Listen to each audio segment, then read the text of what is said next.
name is Renelle Trailer. I'm 20 years old. I was born in Hawaii and raised here in Hayward, California.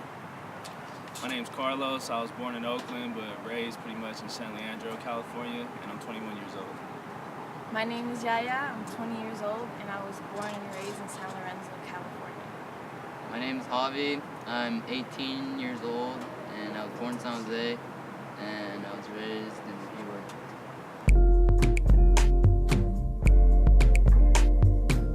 A lot of it for me was growing up around like gang activity. I grew up around a lot of that, a lot of people that was drug dealing, banging, a whole bunch of different kind of shit. So growing up in San Lorenzo for me was pretty good.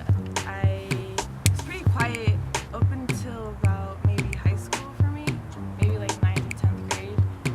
I've seen gang activity and stuff like that, but I mean, I've never taken part or anything like that. I have been robbed before, but it's gonna happen to someone. Ever since we were little, my mom put us in sports, whether it was like softball, basketball, volleyball, with all my siblings. So I was able to just grow up around that sort of community and kind of stay away from all the negativeness that's going around as like gangs or fights and all that stuff.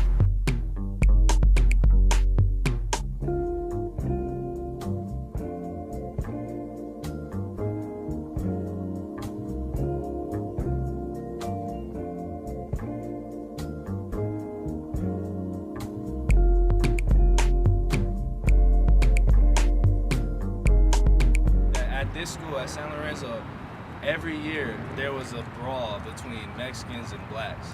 And I was always confused, like I'm like, what the fuck? But it seemed like it was put onto us that way. Like the people I knew, there was like, some of the people I knew that was in gangs and shit that was Mexicans, they weren't too fond of blacks, you know what I mean? And me having a lot of close friends that were black, I'd be like, I can't really mess with that.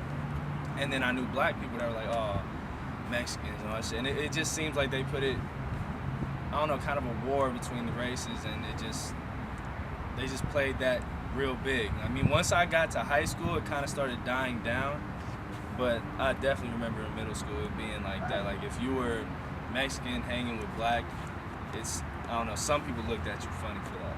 I hung around with people that were gangbangers just so I could fit in with the whole group.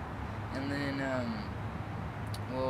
I just wanted to fit in as hard as I could, but like my brother and stuff, like going back to his days, he would tell me like, don't do that stuff because he was involved in gangs and stuff, like my older sister too. From how I see it, it's been a lot of that with growing up and feeling like you have to be hard. You know, it's like for me for a long time, I felt like I had to fit into that image so that nobody was messing with me. So I had to look like I was hard, like I did all this shit, and running with gangs and stuff, you had to live up to certain shit, and that's just because that's what you thought you had to be. You know? One of the biggest stereotypes from teachers was the whole careless attitude. I felt like a lot of them, before they even knew me, they kind of assumed and gave me this role that I had to play. And I feel like for the most part, I definitely,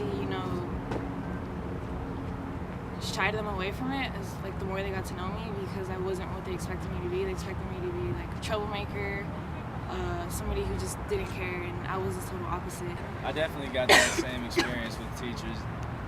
I know a big part of it was the way I would dress. I could definitely tell that because you could see a difference in how they would act towards the ones who dressed more conservative. more conservative and whatnot. And then me, back when clothes was all baggy and everything. And they would assume that I just wasn't into my education or anything. And in one part, it wasn't that big of a deal to me just because of the way I was growing up. I was focusing on different things. But, as I got older, I did start to pay attention more to my education. And, I started really feeling like I'm going to graduate. I'm going to do something with my life.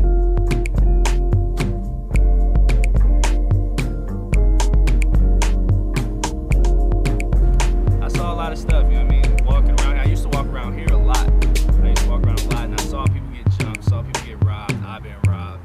And like, it's tough, but there's a lot of beauty to it too. Like for me, I love the sense of community where like it seemed like a lot of people know each other. Like you see people walking down the street, and it's not always gonna be somebody trying to jack you, somebody trying to jump you.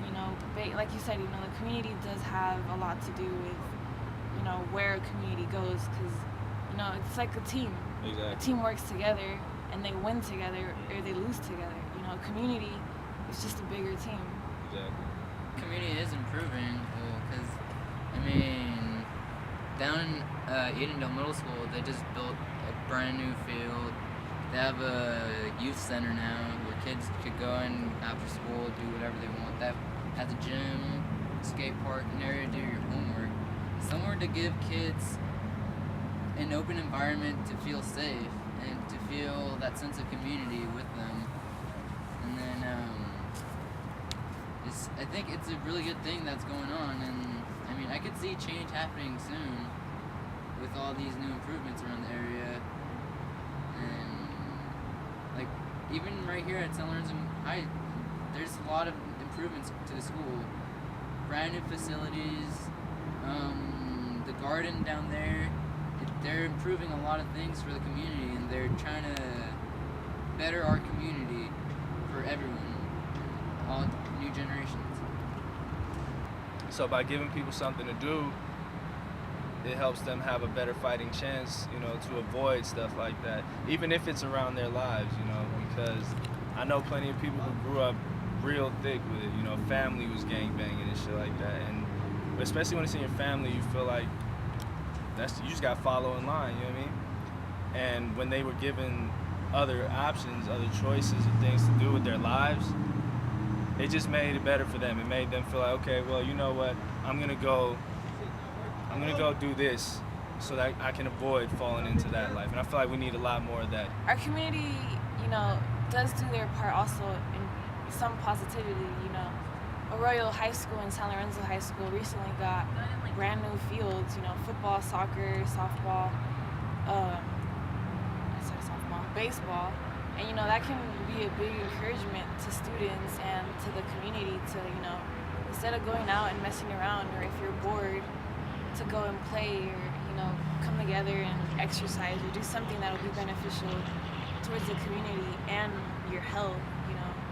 I volunteer at a free clinic here in San Lorenzo as a translator and as a greeter to the patients. And I've been there for about 2 years, and that clinic has been there for about 7 years. And, you know, we offer help to people who don't have insurance. You know, unfortunately, we are in an area where a lot of these people don't have any kind of health insurance, and they have diseases like diabetes, high blood pressure, you know, different things. You know, they get a cold or a flu and they need an antibiotic, and they don't have any way to get it because it's too expensive. And we help them here, you know, they come here, we give them prescription or what they need, and, you know, they go on. You know, a lot of communities don't offer free clinics. You know, it's like I said, the community plays a big role, and as long as they continue to be involved in the youth, it should be a good thing. It's going to be good things around here.